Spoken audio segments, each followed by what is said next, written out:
నమస్తే, welcome to meta news. ఇక మ్యాటర్లోకి వస్తే అరెస్టు భయంతో కలుగులో దాక్కున్న వైసీపీ మాజీ మంత్రి ఇక లొంగిపోక తప్పని పరిస్థితి ఏర్పడింది. చాలా కాలంగా అజ్ఞాతంలో ఉన్న కాకాని గోవర్ధన్ రెడ్డికి అన్ని దారులు మూసుకుపోయాయి. ఇంతకాలం బెయిల్ కోసం ప్రయత్నించిన కాకాని గోవర్ధన్ రెడ్డికి సుప్రీంకోర్టులో చుక్కెదురైంది. ఆయన ముందస్తు బెయిల్ పిటిషన్ను సుప్రీంకోర్టు కొట్టేసింది. ఇప్పుడు పోలీసుల ఎదుట విచారణకు హాజరు కావటం మినహా మరో మార్గం లేదు. ఇంతకాలం అజ్ఞాతంలో ఉంటూనే బెయిల్ కోసం రకరకాల ప్రయత్నాలు చేశారు కాకాని. దిగువ కోర్టులో అనుకూల ఫలితం రాకపోయేసరికి ఎగువ కోర్టుకు వెళ్ళారు. చివరికి సుప్రీంకోర్టు వరకు వెళ్ళారు. అక్కడ కూడా అనుకూల ఫలితం రాలేదు. సుప్రీంకోర్టులో ఊరట దక్కుతుందని, ఆ తర్వాత బయటకు రావాలని కాకాని ప్లాన్ చేసుకున్నారు. గతంలో కేసులు పెట్టినా సరే ఇక్కడే ఉంటానని ఛాలెంజ్ చేశారు. కానీ కేసులు పెట్టి అరెస్ట్ చేస్తారనేసరికి కనిపించకుండా పోయారు. పోలీసులు పలుసార్లు నోటీసులు ఇచ్చినా స్పందన లేదు. ఎక్కడ ఉన్నారో తెలియదు. ఆయన పైన లుకౌట్ నోటీసులు జారీ చేసినందున విదేశాలకు పారిపోయి ఉండరని, ఇండియాలోనే ఎక్కడో దాక్కున్నారని పోలీసులు అనుమానిస్తున్నారు. కాకాని తానుగా లొంగిపోతే సరే, లేదంటే పోలీసులు కాకాని ఎక్కడున్నా పట్టుకొచ్చి చట్ట ప్రకారం చేయాల్సిన పనులన్నీ చేస్తారు. ఆయనను అరెస్ట్ చేసి జైలుకు పంపేందుకు పోలీసులు రెడీగా ఉన్నారు. క్వాజ్ అక్రమాలు, భారీ పేలుడు పదార్థాల వినియోగం, అట్రాసిటీ కేసులో ప్రధాన నిందితుడిగా కాకాని గోవర్ధన్ రెడ్డి ఉన్నారు. నెల్లూరు జిల్లా పొదలకూరు మండలంలోని రుస్తుం మైన్స్లో అక్రమంగా క్వాజ్ ఖనిజం కొల్లగొట్టిన కేసులో మాజీ మంత్రి కాకాని గోవర్ధన్ రెడ్డి పైన కేసు నమోదైంది.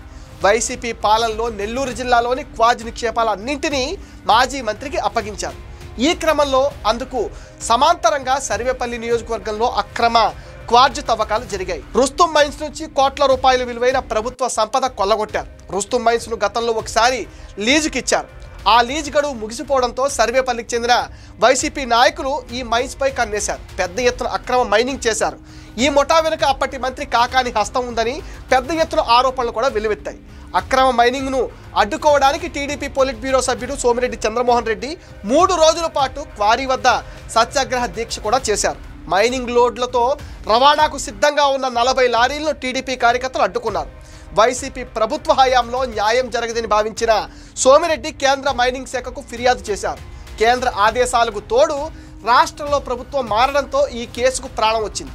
అప్పటి వరకు ఆ క్వారీ వైపు కన్నెత్తి కూడా చూడని మైనింగ్ శాఖ అధికారులు అక్కడికి వెళ్లి దోచుకుపోయిన క్వార్జ్ విలువ 250 కోట్లకు పైగా ఉంటుందని లెక్కలు కట్టారు. పోలీసులకు ఫిర్యాదు చేశారు. ఈ కేసులో కాకాని సహా మరికొందరిపై ఎఫ్ఐఆర్ నమోదు చేశారు. అప్పటి నుంచి కాకాని అజ్ఞాతంలోకి వెళ్ళిపోయారు. ఈ కేసులో కాకాని A4గా ఉన్నారు. 2 నెలలుగా తప్పించుకు తిరుగుతున్న కాకాని కోసం పోలీసులు ముమ్మరంగా గాలిస్తున్నారు. హైదరాబాద్, బెంగళూరు, చెన్నై, నెల్లూరులో పోలీసులు గాలింపు చర్యలు చేపట్టారు. రిటైర్డ్ IRS అధికారికి సంబంధించిన ఇళ్లలోనే కొంతకాలం వరకు తలదాచుకున్నట్టుగా తెలవడంతో పోలీసులు అక్కడ కూడా తనిఖీలు చేపట్టారు. బెంగళూరులోని కాకాని స్నేహితులు, బంధువులు సంబంధించిన ఇళ్లు, ఫామ్ హౌస్లు, గెస్ట్ హౌస్లు ఏ ఒక్కటి వదలకుండా పోలీసులు జల్లెడ పడుతున్నారు. మరోవైపు హైదరాబాద్లో కూడా 2 పోలీసు బృందాలు కాకాని కోసం ముమ్మరంగా గాలిస్తున్నాయి. అంతేకాకుండా ఈ కేసుకు సంబంధించి పోలీసులు పూర్తి స్థాయిలో విచారణ సాగిస్తున్నారు. ఈ క్రమంలో సుప్రజ అనే మహిళ అకౌంట్లోకి భారీ ఎత్తున కోట్లాది రూపాయల ట్రాన్సాక్షన్స్ జరిగినట్లుగా గుర్తించారు. ఈ కేసులో 12 మందిని పోలీసులు గుర్తించారు. అందులో కాకాని అల్లుడు కూడా ఉన్నారు. వీరందరికీ నోటీసులు ఇచ్చేందుకు వెళ్ళగా వారు లేకపోవడంతో ఇంటి గోడలకు నోటీసులు అంటించి వస్తున్నారు. 2-3 సార్లు నోటీసులు ఇచ్చారు. వారు స్పందించకపోతే వారిని కూడా అరెస్ట్ చేసే అవకాశం ఉన్నట్టుగా తెలుస్తోంది. ప్రస్తుతం క్వార్జ్ కేసు విచారణ చాలా వేగంగా సాగుతుంది. అత్యున్నత న్యాయస్థానంలోనే పిటిషన్ డిస్మిస్ అయినప్పుడు ఇక అరెస్ట్ కాకుండా తప్పించుకోవడానికి దారులన్నీ మూసుకుపోయినట్టే. ఈ పరిస్థితిలో కాకాని న్యాయవాది ద్వారా ఏదో ఒక కోర్టులో లొంగిపోక తప్పదని అంటున్నారు. కాకాని ఎట్టి పరిస్థితుల్లోనూ జైలు ఓచలు లెక్కించక తప్పదని వైసీపీ నేతలు భావిస్తున్నారు. ఇది మెటా న్యూస్ అప్డేట్. ఈ వీడియో పైన మీ విలువైన ఒపీనియన్ కామెంట్ సెక్షన్లో పోస్ట్ చేయండి. మీరు ఇచ్చే కామెంట్స్తో మరిన్ని ఇంట్రెస్టింగ్ వీడియోస్ మీకు అందిస్తాం. అండ్ మీరేం చేయాలో మీకు తెలుసుగా. ఈ వీడియోస్ని లైక్ చేయండి, షేర్ చేయండి, మెటా న్యూస్ని సపోర్ట్ చేయండి, సబ్స్క్రైబ్ చేయండి.